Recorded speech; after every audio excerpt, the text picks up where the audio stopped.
Hi guys! For this video guys, ituturo ko sa inyo kung paano mag-request ng ads on Reels sa inyong Facebook account.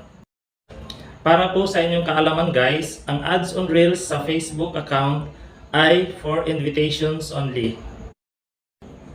Kaya naman kung ikaw ay wala pang ads on Reels sa iyong monetization tools at kung paano mag-request ng ads on Reels, ituturo ko sa inyo step by step. Kaya tara, sundan mo lang itong video. Unang-una po syempre, i-open natin ang ating Facebook account or Facebook page kung page naman ang iyong gagamitin. Then, touch lang po natin ang ating profile at dito po i-screenshot po natin siya para meron tayong magamit. At pindutin ang tatlong dot sa gilid at copy link. At balik na tayo guys sa settings, help and support, then report a problem, then continue to report a problem, then include in report, scroll pataas, hanapin ng page kung page ang inyong gagamitin, or profile kung profile naman ang iyong gagamitin. At kung profile lang yung gagamitin, pindutin lamang ang profile.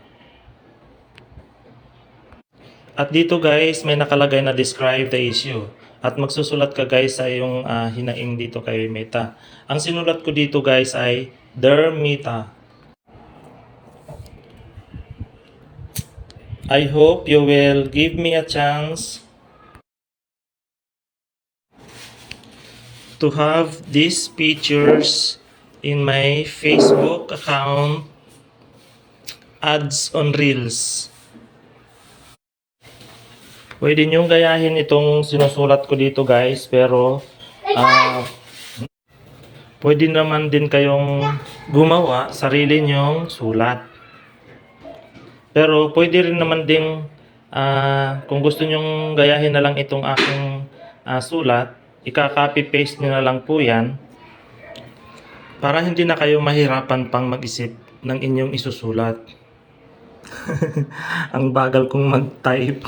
Ngayon guys, pagtapos ka ng magsulat, huwag kalimutan i-copy paste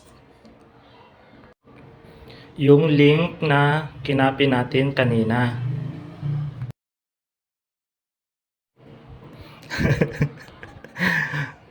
Kaso hindi pa rin ako tapos mag-type guys. Pasensya na, mabagal lang talaga ako mag-type.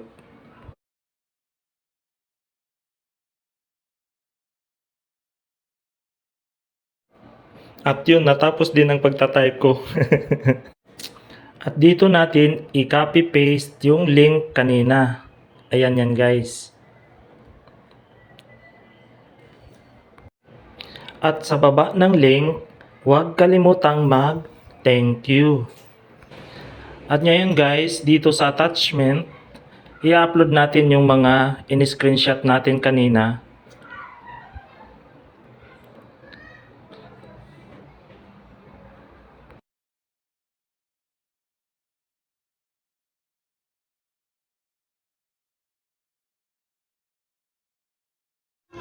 Kayo na pong bahala kung ilan yung i-upload ninyong attachment dito.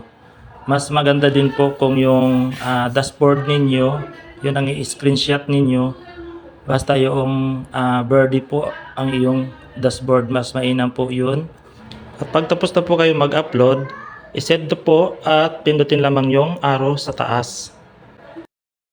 At kung may natutunan ka sa video nito, ay mag-iwan lamang na mensahe sa baba at huwag po kalimutang pindutin ang follow button para updated ka sa susunod ko pang mga video.